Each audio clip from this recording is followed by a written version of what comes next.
thank you for sticking out this year with Professor Goldstein.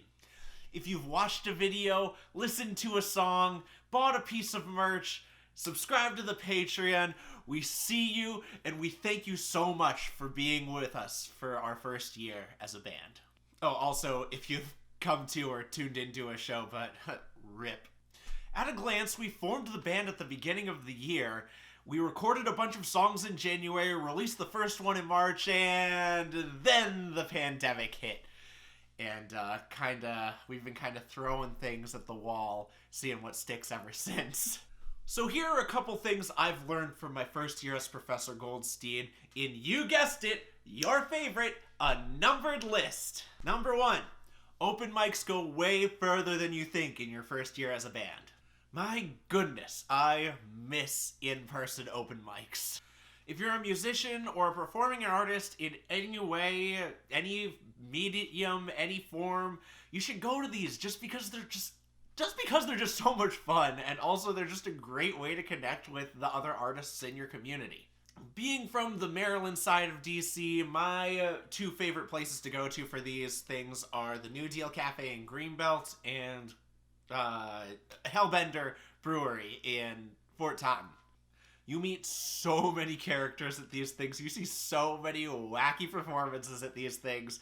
And a lot of these people that you meet, they're going to be great friends and great fans down the road. But you got to make sure to make friends with a couple key people. You got to make friends with the host. They're usually fantastic. They're usually super full of energy. And I love being a host for open mics myself. It's great. You got to be friends with the sound engineer. Please learn their name. Please learn the sound engineer's name. Don't just be like, hey, sound guy. Hey, sound person. No, that's rude. Don't do that.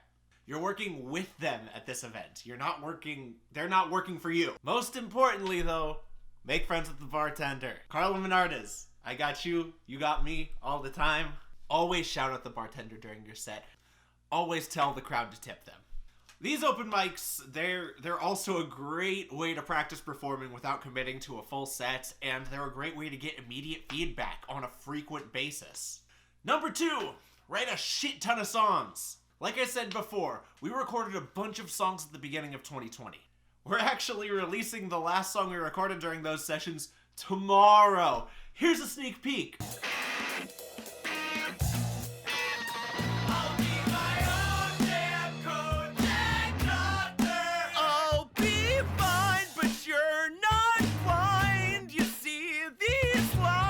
We plan to release 10 singles throughout 2020, but America's response to COVID has thrown a big ol' wrench in that plan. We ended up releasing 2 singles and 1 EP in 2020. That being said, we wrote an entire album this fall. We aren't gonna rehearse it or record anything until COVID cases in our county go down, though. But luckily, I've got 10 or 20 extra songs so that, if the fans get hungry for more music, not that I can record those and send them out to the public. Number 3, work on a few songs for a long time at rehearsal.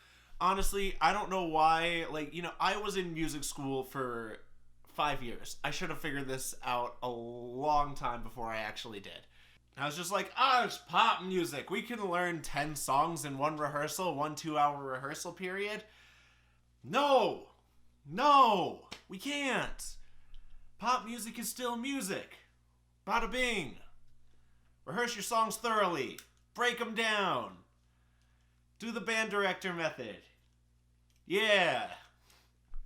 Break your band down into sectionals. There will be some times where I would just be rehearsing with Jan and Josh, just the strings, before I added Ananth into the mix on the drums. Sometimes I would just rehearse with Ananth or Abram when he was in the band, playing drums. Sometimes I would just rehearse drum parts. Break your songs down. Like I said, lesson learned. It's a lesson to be learned time and time again. This time it was a 2020 lesson, which we all have plenty of. 4, stay performing. This was a tough one during the pandemic. I got pretty burnt out over the virtual gigging thing. It's really just, if you're watching this, it's not the same as being at an in-person show.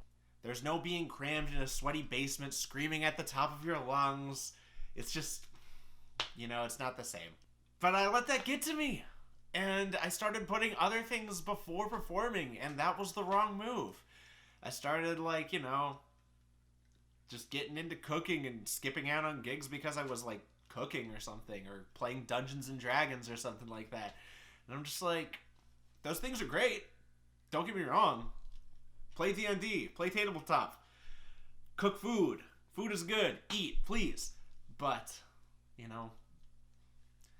miss performing.